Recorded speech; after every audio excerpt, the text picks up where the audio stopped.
Role देखें, और उधर जो है बॉर्डर के ऊपर उनकी एक्सरसाइज। अफसोस, सद अफसोस, मैं इस पे अफसोस के अलावा क्या कहूं। और 75 साल से ये हो रहा है, इनको अपने रोल का ही नहीं पता कि what is the meaning of army, what is.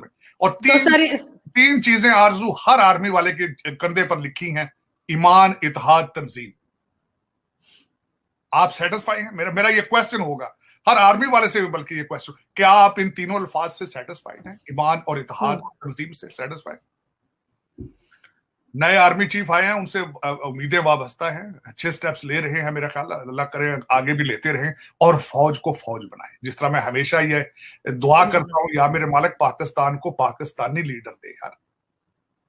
ये जो इंपोर्टेड लुटेरे, जो फॉरेन डुअल सिटीजन लुटेरे हैं, इनसे जान छूटे पाकिस्तान की। और सर फौज भी तो खाना कमाना छोड़े।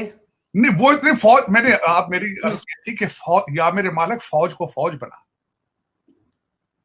ये वापदा से जान छुड़ा इनकी।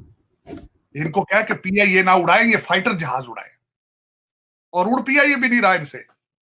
वो एयर मार्शल है, पीआईए उससे भी नहीं उड़ रहा भाई, वो फिर ये उससे भी नहीं उड़ रहा है इस वक्त। अगर मैं मेरी मादरे मिल्लत की हालात बताऊं, कल मैंने एक आर्टिकल पढ़ा है, एम्बेसियों को तनख्वाहें देने के लिए डॉलर मौजूद नहीं है। लेकिन किसी भी इस जालिम जो रूलिंग एलीट है उसके माथे पे बल नहीं है। दुख ये है कि किसी भी रूलिंग एलीट, चाहे किसी पार्टी, किसी ऑर्गेनाइजेशन का हो, उसके माथे पे बल नहीं है, क्योंकि उनके जाती जो अकाउंट है, उनके जाती घरों के अंदर, मेरे तो ख्याल में आप सारे ये बैंकों में नहीं, ये तो सरानों में रख के सोते हैं सारा कुछ। आपकी रूलिंग एलीट तो बैंकों में नहीं रखती, उसका भी सवाल आ चुका है। आपके जो मिफ्ता इस्माइल थे, उनका जहाज जिस तरीके से हैदराबाद, इंडिया से आया है और डॉलरों की बोरियां भर के दुबई गया है, अब उसके बारे में भी सेनेट की कमेटी शुरू हो चुकी है, हियरिंग शुरू हो चुकी है, लेकिन उसमें से निकलेगा कुछ नहीं। ये आपका, ये मैं इसी बात पे चीखता हूं, इसी बात पे रोता हूं कि जब आपके वो वजीर थे मिफ्ता इस्माइल साहब, और इस वक्त बहुत बड़ी कंट्रोवर्सी है कि भारत के हैदराबाद से आता है एक चार्टर त्यारा, उसके अंदर 2 अमेरिकन सिटीजन है, 3 क्रू है उसके अंदर, 12 टैची केसेस उसमें भर के डाले गए और कोई स्कैनिंग नहीं हुई है। और उनकी फैमिली को लेकर जब वो वजीर थे तो दुबई हुई। देख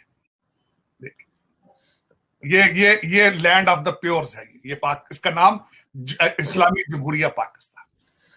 और फिर ये लोग दावे करते हैं कि ये सॉरी, और फिर ये लोग दावे करते हैं कि पाकिस्तान को कहां से कहां ले जाएंगे। लेकिन सर साथ साथ हमने ये भी देखा कि रशियन ऑयल के लिए बड़ा इमरान खान नारे लगा रहे थे, उन्होंने तो मना कर दिया, हम नहीं दे रहे। उससे पहले एक और बात बताना चाहूंगा, इमेच्योरिटी के हालात देखें, और इनकी जो सफारतकारियां है उसके हालात में बताना चाहूंगा आपको। हमारी डेप्टी जो फॉरेन मिनिस्टर हैं हिना रबानी खर साहिबा, वो काबल चली गई, उन्होंने यहीं से फोन करके पूछ लेती, भाई मौलाना याकूब अगर आपसे नहीं मिलना चाहता तो आप क्यों जहाज लेकर वहां पे गई हैं? आप वहां पे कारपेट खरीदने गई थी काबल में, या नस्वार खाने गई थी? आप यहीं से फोन करके पूछ लेती। एक ऐसा मुल्क जो बैंकरप्ट हो चुका है, उसका जहाज उड़ाकर आप सैर सपाटे पे निकल गई काबल में, और वहां जाके आपको पता चला कि मुल्ला याकूब आपसे मिलना नहीं चाहता। और जब आपकी ये पोर्टफोलियो ही नहीं, अब जब आपकी बात नहीं सुनते, जिस दिन अभी आप वहीं थी तो उसी दिन क्वेटा के अंदर उन्होंने ब्लास्ट कर दिया आपका एक फौजी, उन्होंने आप सिपाही मार दिया। और आज की बात मैं ये कहना चाहूंगा कि काबुल के अंदर आपकी एम्बेसी के ऊपर उन्होंने अटैक किया। तो इन सर्कमस्टांसेस में क्या जो Hina Rabbani Khar is the only person who can go there and negotiate and talk to them? ये आपके सफारतकारी हैं, मैं उनके बाद। अब बात करते रशिया में।